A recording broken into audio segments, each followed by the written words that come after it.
So here we have the Vauxhall Corsa SE on a 67 plate.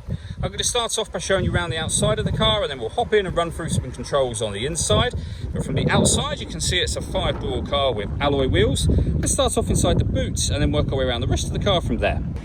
As we approach the boot, you can see we have reversing sensors, plenty of boot space as well, along with that 60/40 split folding rear seat should you wish to increase that space even further. Okay, so we're just going to work our way back round to the front of the car, and then we'll hop in and run through some controls on the inside. But now that we've done a full circle of it, you can see it's in excellent condition the whole way round.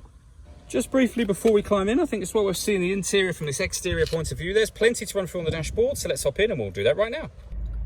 Okay, now that we're inside the car, we're going to start with the dials. On the left-hand side, we have the rev counter, and on the right-hand side, the speedometer. In the middle, you can see the total miles for this car are 1,886. Above that, we have a digital readout for the speedometer, although that information can be changed using controls on the indicator stalk for various bits of trip computer and fuel economy info. And then above that, we have the fuel gauge and coolant temperature gauge.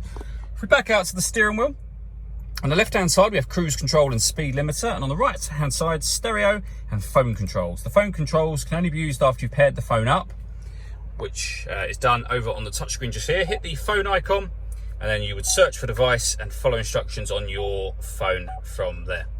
When it comes to music in this car, we have got plenty of ways we can listen to it. AM, FM, and DAB radio. We can plug a device in via USB, and we can stream our music wirelessly via Bluetooth audio as well. This button always takes us back to the home screen. There are certain Vauxhall-friendly apps that can be projected up onto this screen. If you hit projection and connect your device, they will be available to you.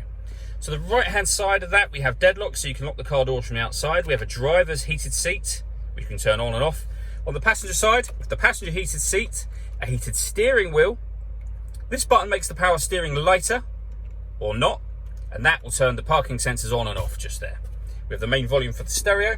And then beneath that, the air conditioning. If I just move the gear lever out the way a moment, we can set the temperature, the fan speed, and the direction of the air. When you're happy with those settings, the button that turns the air conditioning off in this case is that one, and then back on again. You can recirculate the air that's in the car. That's a great way of heating it up or cooling it down quickly, depending on the temperature you set on this dial, of course. And then a rear heated screen just there. Underneath that, we have the USB input and a 12-volt charging socket, some storage space, which you can turn into a cup holder if you wish to. We then lastly have the gear lever for the fully automatic gearbox. The button on the top enables you to change up and down a gear manually should you wish to. All that leaves me to say is thank you for taking the time to watch this video. If you'd like to come and see the car in person and have a test drive, please feel free to call any of our MJA sites. We'd love to hear from you soon.